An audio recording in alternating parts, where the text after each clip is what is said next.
इसको यूज करते हुए हम लोगों ने इक्विलिब्रियम प्राइस और इक्विलिब्रियम क्वांटिटी फाइंड करनी है। पहले हम ग्राफ से फाइंड करते थे, जहाँ पे दोनों इक्वेट हो रहे होते थे तो हम क्या कर देते थे, यहाँ पे मार्केट इक्विलिब्रियम है। अब वही सेम चीज हमने इससे फाइंड करनी है। ये इक्वेशन किस चीज की है? डिमांड। ये इक्वेशन किस चीज की है?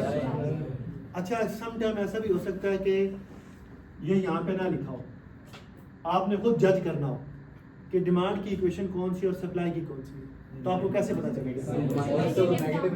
प्राइस में जिसके साथ नेगेटिव है वो किसकी होगी? डिमांड की। प्राइस में जिसके साथ क्या है वो क्या हो जाएगी? इंटरसेप्ट के साथ नेगेटिव पॉजिटिव वो हमें नहीं लेना देना। इंटरसेप्ट के साथ पॉजिटिव आए, इंटरसेप्ट के साथ नेगेटिव आए, हमारा वो कंसर्न हमने किसके साथ देखना है? प्राइस। स्लोप नेगेटिव है या पॉजिटिव है? स्लोप के साथ नेगेटिव है तो वो इक्वेशन किसकी होगी? स्लोप के साथ पॉजिटिव है तो। अब इस तरह का कोई भी क्वेश्चन आए, सबसे पहला काम हमने ये करना है, QD is equal to QS। Market equilibrium ऐसे ही फाइंड होता है ना, जहाँ पे डिमांड और सप्लाई, यहाँ पे QD की जगह पे QD की इक्वेशन लिख देंगे। वो क्या है? 20 माइनस 5P। सप्लाई की इक्वेशन क्या है? 4 प्लस 3P। इसके बाद नेक्स्ट क्या करना चाहिए? P वाले एक तरफ कर दें जो कांस्टेंट है, तो 20 ये प्लस 4 है, इधर आके -4, 3P ये माइनस 5P है, प्लस 5P, 20 माइनस 4 16, 8P हो गया। P फाइंड करना है, तो ये 8 क्या हो रहा है? इसके साथ मल्टीप्लाई, उधर जाके डिवाइड, तो 16 divided by 8 is equal to P।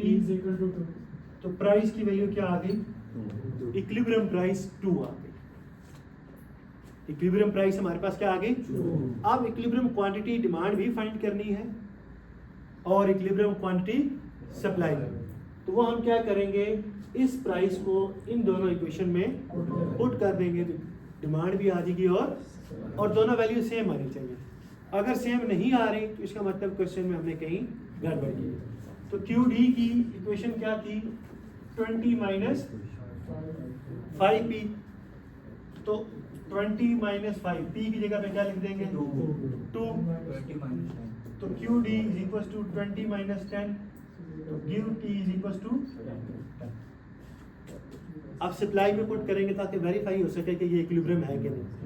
QS क्या था? 4 प्लस 3P। तो QS is equal to 4 plus 3 into 2, ठीक है। तो QS is equal to 4 plus 6, QS is equal to 10। तो ये दोनों सेम आ गए।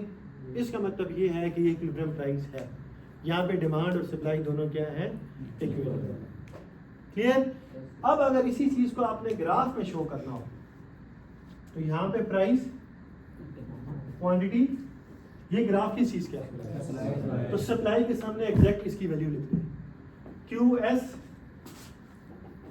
Is equal to 4 plus 3P। ये ग्राफ किस चीज का है? डिमांड की एग्जैक्ट इक्वेशन लिखिए। QD is equal to 20 minus 5। यहाँ पे क्या आता होता है? इक्विलिब्रियम प्राइस क्या आई है? 2। तो यहाँ पे 2 लिखे। इक्विलिब्रियम क्वांटिटी कितनी आई है? तो 10 इज इक्वल टू, और यहाँ पे हम लिखेंगे इक्विलिब्रियम। ठीक है। तो अगर हमें इक्वेशंस गिवन हो तो ऐसे इक्वेशन से हम सॉल्व करेंगे। आपका क्वेश्चन था कि सर वो वैल्यूज कहाँ से फाइंड करेंगे, तो वो ऐसे हमें गिवन होंगी, तो फिर इसको सॉल्व करते हुए फिर हम करेंगे। ठीक है, क्लियर?